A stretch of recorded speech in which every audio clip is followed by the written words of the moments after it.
My name's Kris Jonasson. I'm the Executive Director of British Columbia Golf. I actually started my position a year ago yesterday, April 1st, 1996, which officially makes me the longest serving golf administrator in Canada, or the biggest April Fool's joke in Canadian golf. I'm not really sure which.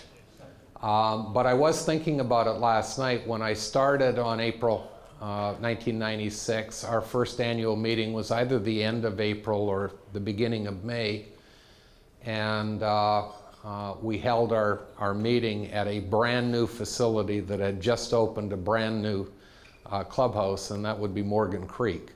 So 20 years later, we're in another brand new clubhouse, and I've got to tell you, this is a stunning piece of property, and it's a stunning clubhouse that they've done. If anybody is looking for a place to come for dinner or a place to bring your wife, Pat Quinn's is as good a restaurant as I've found anywhere in the city. In the wintertime, they put a little outdoor rink out there, and it kind of reminds me of growing up in Winnipeg, a little warmer. But you can go out and do some skating, and this is an executive length golf course, which means that it's playable by just about everybody. And I really commend the Toigo family and what they've done here. I think this is a great addition to the golf community in British Columbia and the types of facilities that we need to start seeing. We've built a lot of championship golf courses over the years, and it's nice to see golf courses that are a little bit more playable, that we can bring new people into the game.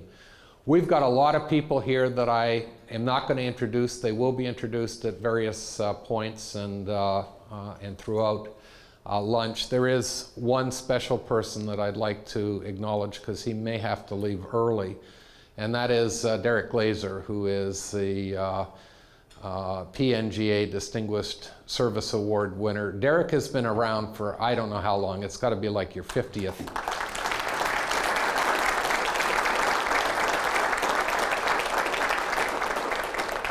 And sitting beside Derek is Ann Peabody, who was our first female president of British Columbia Golf, and she's been retired and living down in Arizona, so it's nice to see Ann back, and welcome. What I have on everybody's table is a scorecard, and it's very similar to a scorecard that you'll find at any golf course. And I'm going to take you back to 2007.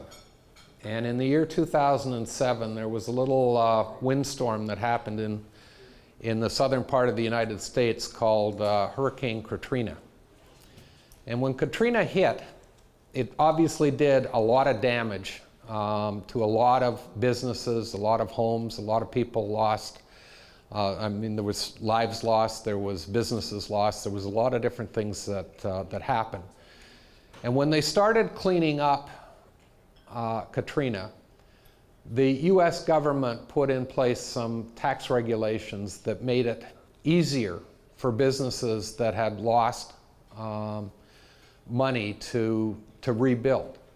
And when they put the enabling legislation through to do that, they said, okay, if you want to rebuild, we're going to give you some special tax treatment that will allow you to do that. We're going to do it for every industry except three. If you own a casino, you're not eligible. If you own a strip club, you're not eligible. And if you own a golf course, you're not eligible. And I think that's when the golf industry started to wake up to the fact that we have had an image problem. And we needed to start talking to governments in a way that governments understood. I think everybody in this room and everybody that plays the sport knows that there is a perception that we're something that we're not. And right now there's a perception that we're in trouble, and I can guarantee you that we're not. But we need to talk to people in a different way, and we need to talk with the united voice. And the Allied Golf Association in British Columbia is that voice. So if you turn over your scorecard, you'll see that there are 7 organizations that are represented there. And those organizations are the Western Canada Turfgrass Association, and Jerry Russo will be talking. They're primarily involved in turfgrass research, trying to find ways to better manage turf, better prepare turf, and specifically doing research that is relevant to this area of the country. British Columbia Golf is a member. The National Golf Course Owners Association is a member organization. Canadian Society of Club Managers, and these are the people that manage most of our private and semi-private clubs. The British Columbia Golf Superintendents Association are represented there. The PGA of Canada and the PGA of British Columbia, who we partner with an awful lot on player development programs. And the final one is one that you may not be aware of. It's the British Columbia Golf Marketing Alliance. And this is an organization of clubs and destination areas within the province that have come together to jointly market British Columbia as a golf destination. And they're not marketing it in what we call short haul areas. They're marketing in places like Southern California and Arizona and Toronto. And they're doing some joint marketing so that we convince people that they should come to British Columbia, and then when they come here, we have 7 different areas within the province. So you could come for 7 straight years and have a different golf experience in a different area of the province.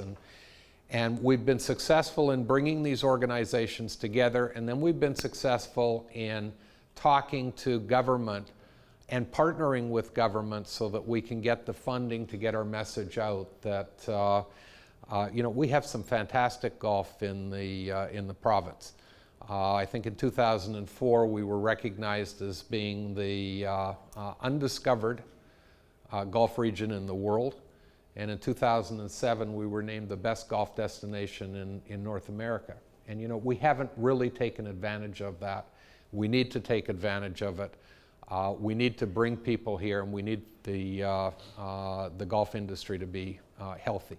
And it really doesn't matter whether you belong to a private club, semi-private club, or a resort club. If the resort clubs are full, then the private clubs are full, because it just means that it's difficult getting a tee time, and that drives business for everybody. So we came together about 4 or 5 years ago. I remember Barry McQuaw was one of the original people on the Allied Association.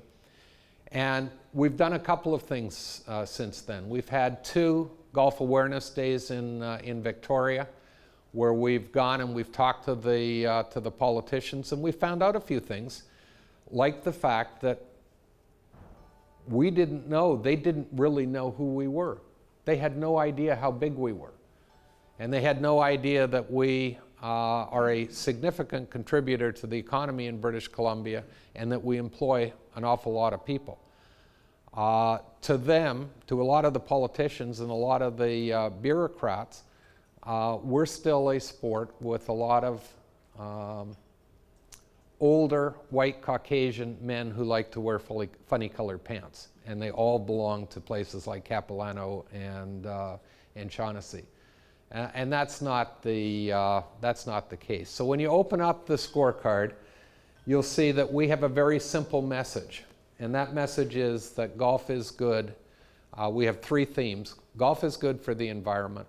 Golf is good for the economy of British Columbia. And golf is good for the health and wellness of British Columbia.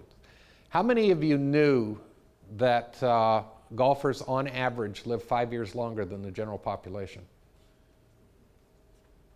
Well, congratulations, because you likely will live longer than a lot of the people that you know. And that comes to us from some research that was done out of Sweden, where they followed a lot of golfers.